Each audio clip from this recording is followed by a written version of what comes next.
A special thank you to Glenn Kramer, Mark Ware, Byron Colley, Steve Dix, Bill Schreiber, Christopher Hunt, Felix Rodriguez, James Rogers, Norman Fair, Daniel Mayer, Kyle Sarpolis, Leland Lampkins, Lonnie Meisner, Michael Douglas, Paul Wood, Michael Scott, Samuel Draney, and Tom Champion.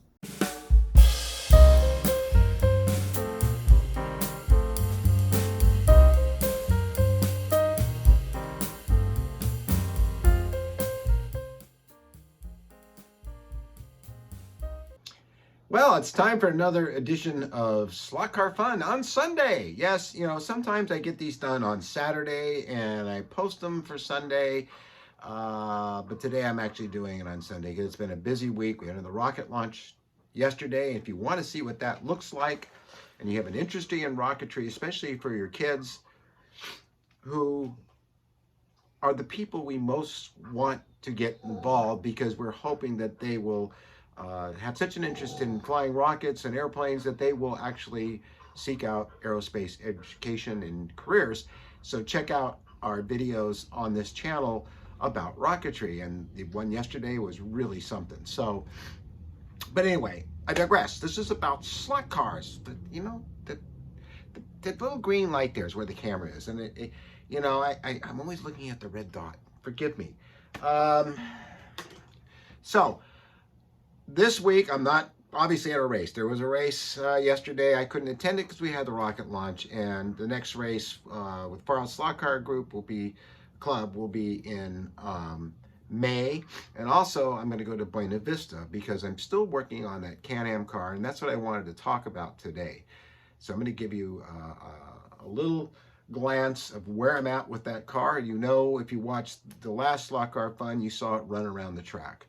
Also, I have inbound, and I believe it's a Maserati 250 short nose, which I'm getting from John Warren, who has a fantastic collection or inventory of resin cast bodies from, all I had to do is I saw this post, and it was a picture taken in color in 1957 of this very Maserati at Monaco. And I thought, wow, what a beautiful car. It's just something about those old cars that are so appealing. And so I went over to MVD Resins, I believe, or is it MDV? I will find it, and when I edit, I'll put the link right there to John's Facebook page. And I asked John, I said, do you have one of these? And a few minutes later, he replied, you mean this one? And I said, yes. And so I got the kit from him. It's inbound now, and it's a complete body kit. You're probably seeing pictures of it as it goes by here. And the body kit includes the windscreen, the driver, the exhaust, and all the other necessary things, except for the suspension, obviously, and chassis and running gear. Because you know what? I've learned how to do that myself. Well, I've always known how to do it, but ever since I worked with the Gonzo tutorial, I picked up a lot more, and I have very specialized tools now. So I'm going to make a very nice frame for it, and I will document that and share that with you, and we'll go all the way to the procedure of building the car and then putting it on the track. Fortunately, it's 1/32, so we can put it on this track right here. So let's take a look at this M8B Mclaren. So here's where I'm at with the Mclaren. I've been talking back and forth with Eddie Schur and Keith Tanaka, and they have been a great assistance to me in this journey. Of course, again, many of you have asked, where did I get the driver from? And he's not painted all the way yet, but he's just got the primer on, and I put a little bit of black around the strap, and some of that stuff has come off. I did that with, and I broke the arm off several times, which I got to fix. But these come from Mark Tyler, but he's not in production any longer with these drivers. Of course, this is the seat that goes down in here. The windshield is not permanently on. I believe I have this right. I do. No, maybe I don't. No, I do. Okay. So what I have to do next is get the driver to fit in the seat better than he is right now, and he's not fitting in the seat very well. So I have to do a lot of grinding around here, but he is getting there. And when the steering wheel's in, it's in about the right position. Now, I don't know if you can see this clearly. I'll move it up closer, but you can see it's damn near in the right position. But one of the things I wanted to show you was this dashboard is clear. And you put the gauges behind it, and you can just and they're also clear. So you put, well, actually you put the decals for the gauges behind it, so you get this really nice look. It didn't fit quite the way I wanted it to, but it'll be fine. This is going to be a racing car. I was in the right position here, but somehow this is over slightly, and that's how it fits because of how I changed the sides and made them flat in order to fit the frame, which is what we have to do. This has to be painted silver still. The decals went on very well, and I put a nice heavy glossy coat of Tamiya wet look clear over the top of the Tamiya red. As you can see, I got a nice body. So a lot of the guys just put a vacuum form driver in there that's kind of flush. I still have to glue this in, which is what I'll be doing next. And there's a little, bits and pieces I need to do, but there's supposed to be a grill in here, but because of the slot guide, that's probably not going to be possible. But before I went too much further, I realized that I needed to put the clear on first. You don't want to glue the windshield on, then put clear over it. I mean, it kind of makes it go dull. And I'm not sure if there's a glare shield here or not. I have to look into that. In other words, the dash is black. I need to also find the parts. I mean, this kit is very complete. It even comes with the straps for the seat belts, the shoulder harnesses. It was a very, very detailed kit. It's a shame not to be able to use all of it, but what I'm trying to locate now are the engine stacks. And here's the, I believe these are the engine, the stacks, the intakes. You can see here is the actual engine itself. So I'm only going to be using these, and they're going to be sticking up to this hole here. But likewise, back here, I want to have some of the suspension parts down inside there, and the way the real car has. Where is my M7? I think, is this an M7 or it's an M6? It's an M6A. So you can see it had taillights back there, but there's also some exhaust and some suspension parts, and it sits down very low like this as well. So I want to match that as best I can. I do have two little tiny taillights that go in here that I want to put in. I don't think I'll light them. So I have that yet to do on this car, but it's starting to really look like a real race car, and it probably will not stay pretty like this for very long due to the racing. You know what happens. So I mean, a good example is I love this BMW, and we're running this in the class with the Far Out Slot Car Club, and you can see already we got some nicks there and some rash there, and some kind of scratch here from being flipped over. You can see the scratches on the top. There's some scratches on the hood where people drove over me, and just like in actual full-size racing, these cars look pretty rashed up after a race. And then you go back and you repair them and you make them look pretty as best you can, and you bring them back to the track. So knowing that, I don't plan to have this thing always look this beautiful. With the suspension, I had some of the guys look over it, and it's amazing. The clearance is so incredibly low on this car that you'd think that it would rub on the ground, but it doesn't. And I don't know if the clearance that I have on this is legal or not. It was supposed to be zero. What was it? 0 0.055. I think I'm certainly at that point. And for some reason, sitting on this piece of wood, as compared to sitting on the jig, it sits lower. On the jig, it sits a tiny bit higher, but it clears.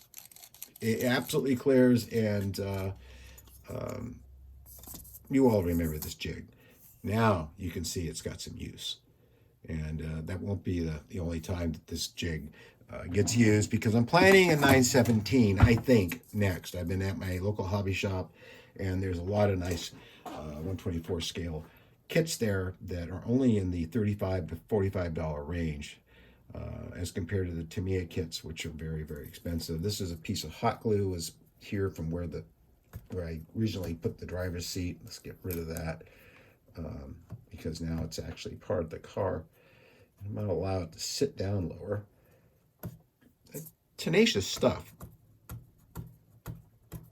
Hot glue. You think that's not going to stick to metal, but it does.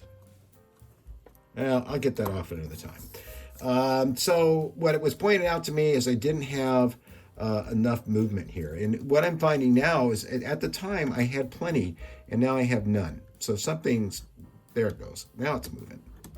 So I need to probably put some oil down there, because probably the wire itself had gotten corroded. I have side to side, I have back and forth, but I have to mess with it. This is fine.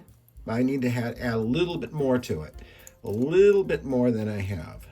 Okay, and I got the side to side too. So, but I, should have a bit more. So we will work on that. Despite that, the car ran very, very well. I also have to replace this with, although it does have a good center, it's not bad, but we need to make this longer. And when they gave me the wire, I don't think they realized that the car had the length that it did, and so this piece is kind of on the short side.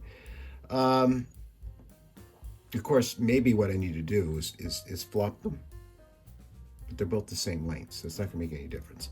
I cut these exactly the same. That's oil.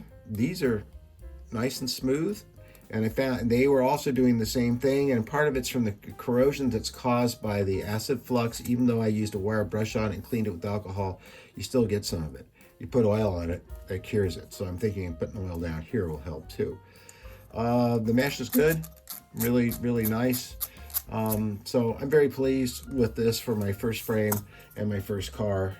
And I'm today, hopefully I get some time to work on this some more, and I'm going to glue on the windshield, the steering wheel, do some painting, add the engine sticking up there and suspension parts back here, and call this almost done.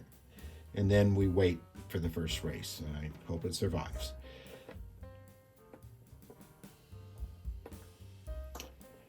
In the closing of this video, I can't say enough good things about this Thunderslot Mclaren. This is truly a magnificent running machine, and it's good straight out of the box. And I see already I'm missing one of the side view mirrors. It's probably at Stevens track somewhere. Maybe he'll find it, or maybe it didn't happen here. No, it didn't happen here. I ran it at Stevens, and I think I got run into, and so that's what happens. And I think this one, I prefer the cars that have the molded in practically and out of the way side view mirrors. But the other car is, of course, this pulley car Ferrari. This thing is magnificent. And once it's tuned up, it really, really, really, really hauls the mail. I'm really pleased. Usually I end with some laps around the track. I'm not going to do that this time because I have a very busy day today. I know it's Sunday, but I have my sound man, Raul, coming over today because we're still working on my film, and it's almost finished, the one that we shot a few months ago called A Conversation with My Father, which actually has something to do with cars and airplanes. But it's a short film, a drama. So he's coming over today. He's going to be here anytime now, and we're going to be exchanging sound files and doing that kind of stuff. And then I just need some time to work on this model. I've been kind of deprived of it all week. We've been so busy at the studio, which is a good thing. I got the Fiat. There's a picture of it, and I got to drive her up to Ojai for an event up there I did where I was working with kids in a large gymnasium, doing instruction about aerospace and aviation and flying free flight model airplanes indoors, which was really something. And all that stuff that's been going on in my Civil Air Patrol duties, and it's been really hard to get to the car. So today, I want to work on the car at least for a couple hours and maybe get the rest of those parts in. So that'll be really cool. I want to thank you guys for all the support I've had. I'm trying to get more of you over to Buy Me a Coffee because, as you probably realize by now, based on some of the comments that I get from time to time, thank you for not having ads in these videos. I've never been a firm believer that those ads would actually make me much money. And of course, talking to my friends that have a lot more views than I do, they make some money. It's just not worth it. I find the ads, well, I won't say irritating, but I find them like, oh God, I guess they are irritating. Yes, they're irritating. They bother me, and I want to see the content. I don't want to see the ads. I understand that the ads may be helping you make your videos, but I'm not making you suffer through ads. But I do ask for support on Buy Me a Coffee. Now, you can either buy me a one-time coffee for $1 to $5, or you can become a member. I have 18 so far. That's it. But they are loyal supporters, and they monthly give me $5 or $10 a month, and all that money goes to the studio, which is also not making any money. I pay for that studio with my my pension from Social Security, which is as a result of my working in the film industry as many years as I've had, and also my SAG pension because I was a Screen Actors Guild actor. I still am a member of Screen Actors Guild. In between those two, and Mary, we're able to keep the studio open now 10 years. And yes, I do get modeling contracts from time to time, and I do sell masks, and I do sell things. And I'm soon going to be selling slot car accessories too, now that we have our laser cutter. So expect some interesting things to come out of that. And I may also have some slot car bodies. I don't know yet. We'll see. And other items. But they don't go very far to, paying the rent and bills that it takes to maintain a 2,000 square foot 2-story facility as we've had all these years. It all comes from your contributions and help that you've given us over the years, and because I've been using Patreon as well, and I have a number of supporters there, but it's never quite enough. So to go the extra mile. With last campaign we had, we were able to raise funds after PayPal cost me a couple $1,000 in a mistake that was theirs. We were able to raise funds from Buy Me a Coffee to buy the laser cutter, which now means I don't have to cut wood parts by hand, and I can make model kits of buildings and model airplanes and model rockets kits that I provide. So that's great, and I thank you all for that because it really, really helped. So please take a visit to our Buy Me a Coffee. I know and I'm talking about asking for help and money, and some of you kind of squirm away from that. But I'm a supporter myself. I support a few people, and one of those people is Dave Kennedy. I give him $5. It's not much. It's what I can afford every month, because I appreciate so much his slot car news. And I'd be supporting a lot more of them if I could, So, yeah, thank you. Thank you so much, and we'll see you next week for more slot car fun. I'm not sure what it'll be about, but something always interesting happens every week. We'll see you then, guys. Bye.